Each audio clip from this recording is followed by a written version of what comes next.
Halo, Assalamualaikum warahmatullahi wabarakatuh. Kenalkan, nama saya Irwan Syafran Rahmat. Saya mahasiswa D4 TKJMD batch 8. Di sini saya akan mencoba untuk mempresentasikan tugas tugas akhir saya tentang pemrograman lab, mana tugas ini merupakan syarat untuk nilai kelulusan mata kuliah TMD 013, di mana pada tugas kali ini saya diberikan tugas oleh dosen saya untuk membuat sebuah web atau toko online yang menjual barang elektronik, di mana di sini untuk pembagian tugasnya saya mendapatkan tugas untuk menjual produk yang bertemakan tentang kulkas, yaitu refrigerator. Oke, untuk lebih jelasnya, di sini saya akan langsung mencoba untuk mempraktekkan bagaimana sistem penjualan yang terdapat pada toko online saya. Kita langsung saja. Oke, seperti yang kita lihat di sini. Di sini terdapat menu beranda. Di sini pada menu beranda ini merupakan tampilan awal daripada web saya nantinya toko online, di mana toko saya dinamakan Suwong. Nah, di sini pada toko ini terdapat 4 menu. Ada bagian beranda, yaitu home, produk, customer online, dan kemudian yaitu login. Nah, di sini sebelum kita menjelaskan tentang bagaimana tata cara pembelian, kemudian bagaimana tentang edit barang dan sebagainya, saya akan mencoba untuk menjelaskan bahwa di sistem penjualan toko online saya ini itu ada dua cara yang saya nanti akan jelaskan. Yang pertama yaitu bagaimana kita melakukan pembelian sebagai seorang pelanggan atau user, dan yang kedua yaitu sebagai seorang admin. Nah, admin nanti yaitu untuk memanipulasi data, menambahkan data, pokoknya seperti itu nantinya. Nah, di sini untuk pertama-tama kita akan mencoba langsung mempraktekkan menjadi seorang user atau sebagai pelanggan.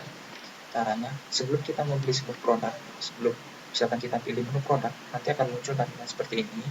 Bila kita pilih menu home, maka akan tampil halaman depan seperti ini.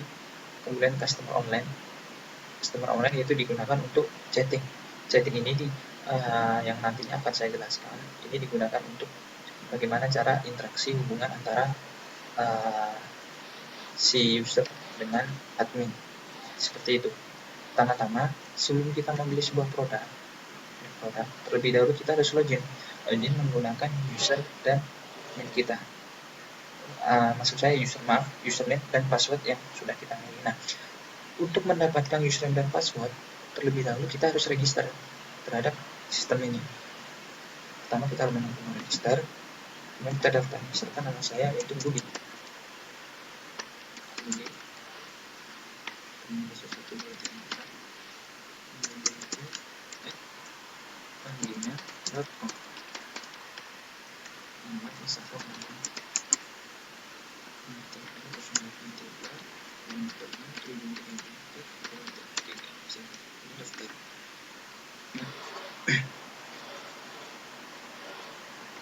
Maaf, ada error. Misalkan kita ulang daftar, registrasi lagi, misalkan nama username kita pakai Joni aja biar lebih gampang. Kemudian emailnya misalkan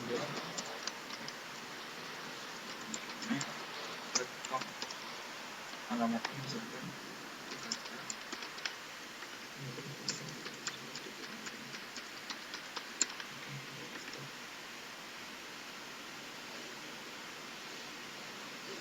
kemudian nanti ada keterangan registrasi sukses. Setelah dimana kita melakukan sebuah registrasi, nanti secara otomatis kita bisa masuk ke dalam sistem untuk melakukan pembelian. Nah, jadi sistem saya ini, si user sebelum melakukan sebuah pembelian, dia terlebih dahulu harus memiliki username atau ID sebagai seorang pelanggan. Jadi seperti itu. Jadi harus masuk ke dalam sistem dulu, harus mendaftar terlebih dahulu. Oke, tadi kita sudah mencoba untuk mendaftar. Untuk selanjutnya kita akan langsung login untuk melakukan sebuah pembelian. Misalkan username tadi Joni.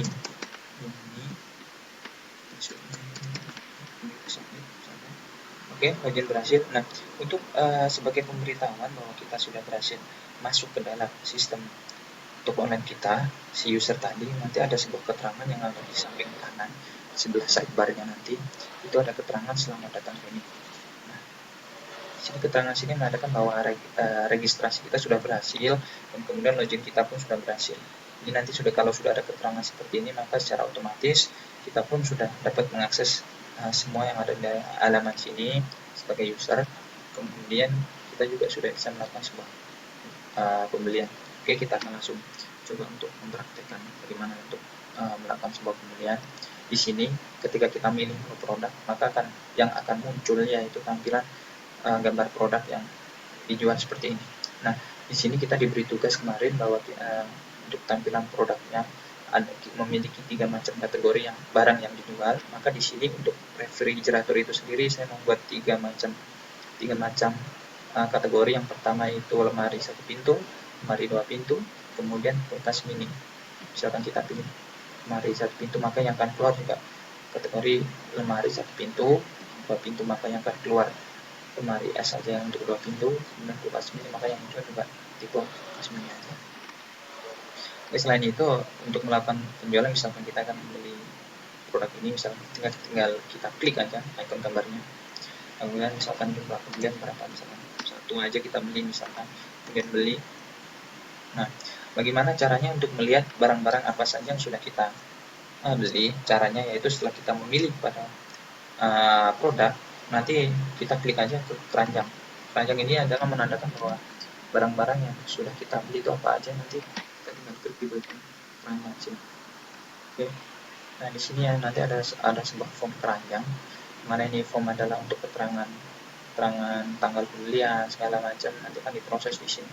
Misalkan kita beli pada tanggal 8, kita beli, jumlah pembeliannya berapa, misalkan ada 1, dan di check out, tekan aja check out. Nah, maka akan keluar tanda seperti ini, harga barang sekian, melakukan pembelian pada tanggal sekian, sebanyak berapa buah, nanti harus detail. Nah, pemberitahuan mekanisme pembayarannya pun di sini kita menggunakan sistem PHP Mailer, di mana sistem PHP Mailer ini sendiri yaitu sebuah konfigurasi di mana mengizinkan kita atau memperbolehkan kita untuk melakukan konfirmasi melalui email.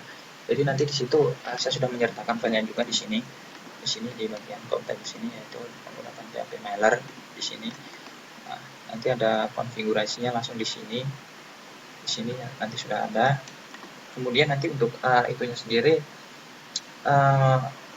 ketika terkoneksi dengan internet, maka akan secara otomatis ada pemberitahuannya lewat internet itu nanti melalui email nanti seperti itu. Jadi nanti pembeliannya seperti ini.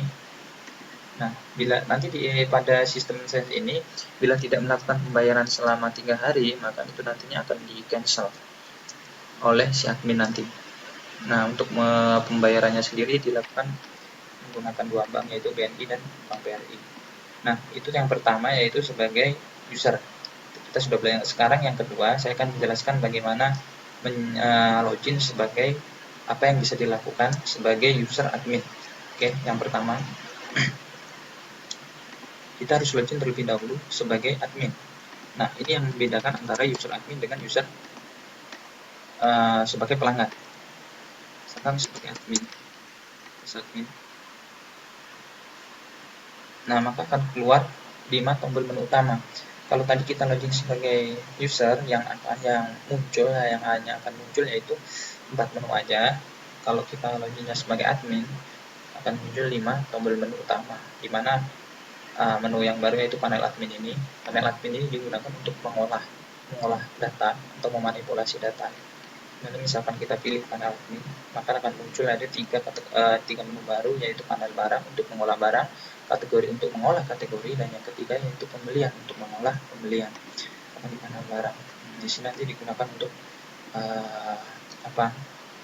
memanipulasi data. Misalkan kita pilih aja ya salah satu biar lebih cepat. Misalkan kita ingin mengedit salah satu atau menunya, misal ukuran minimalis, kulkas dengan nama barang sekian, harga barang sekian, stok sekian, kategori sekian, deskripsi. Misal kita ingin mengedit deskripsinya, misalkan ada kulkas ukuran mini cocok juga untuk mengenas dan hemat daya. Jadi kita misalkan seperti itu. Kamu sudah, kita tekan edit aja. Nah, data dirubah, nanti akan ada keterangannya data dirubah seperti itu nanti. Nah, kalau sudah, selain itu, tadi kan kita juga sudah bahas mengenai panel barang. Sekarang yang kedua yaitu kita akan bahas mengenai kategori. ketika kita pilih menu kategori, yang akan keluar yaitu sebuah halaman panel kategori. Jadi ini kan tadi kan kita dibuatkan untuk 3 kategori aja. Jadi misalkan kita ingin mengeditnya, misalkan kategorinya kita ingin kita rubah, misalkan menjadi lemari one door, misalkan one door, misalkan seperti itu. Kalau udah kita simpan, misalkan seperti itu. Nah, ini kan berubah, misalkan lemari seperti itu.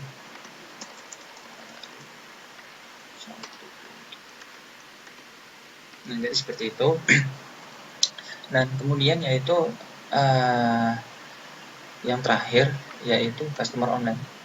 Nah, di sini ini adalah salah satu tambahan menu fitur di mana menu ini bisa digunakan kita untuk berinteraksi, berchatting dengan pihak lain, misalkan kepada pelanggan lain atau dengan admin kita sendiri, antara user dengan antara tentang penjual dengan pembeli, user dengan nantinya terlebih dahulu kita harus memasukkan nama kita, misalkan nama kita yaitu si Joni misalkan. Ini tekan OK aja. Nah, nanti ada keterangannya di situ, ada join the channel. Nah, untuk tipe message-nya sendiri kita bisa mengetikkan pada form yang ada di sini, misalkan apakah harga kulkas misalkan LG 57 misalnya seperti itu. Nanti akan muncul seperti ini. Jadi nanti di sini semakin ke atas nanti misalkan ada seorang user baru, nanti akan secara otomatis masuk ke dalam sistem ini. Sistem ini nanti yaitu untuk sistem chatting ini saya menggunakan yang namanya Grazor TeamSpeak. Ini bisa di-download di internet, kemudian skripnya sendiri nanti bisa kita tambahkan sendiri ke dalam sistem, misalkan di sistem chat. Tadi kan ada menu customer online. Pada sistem customer online nanti di-linkkan ke yang chat PHP ini, ke file chat PHP, di mana chat PHP dan Grazor TeamSpeak ini menjadi satu untuk mengolah untuk chattingnya tadi. Jadi seperti itu nanti. Nah, seperti itu. Ini untuk untuk chattingnya. Dan kemudian selain itu sistem yang saya buat ini, selain tadi untuk sistem pembayarannya itu masih secara manual, yaitu dengan melakukan transfer pembayaran ke rekening, belum menggunakan sistem menggunakan transfer secara otomatis, tidak. Ini hanya mencakup tentang sesuai tugasnya, yaitu tentang pembelian, yaitu konfirmasi melalui email, dan kemudian yang ketiga yaitu adanya sebuah chatting atau interaksi lah, setidaknya user dengan admin. Jadi seperti itu adalah sistem toko online yang saya miliki saat ini. Oke, kurang lebih demikian presentasi mengenai bagaimana cara kerja, bagaimana sistem kerja bagi menggunakan sistem web saya, yaitu seperti itu. Kurang lebihnya saya mohon maaf. Assalamualaikum warahmatullahi wabarakatuh.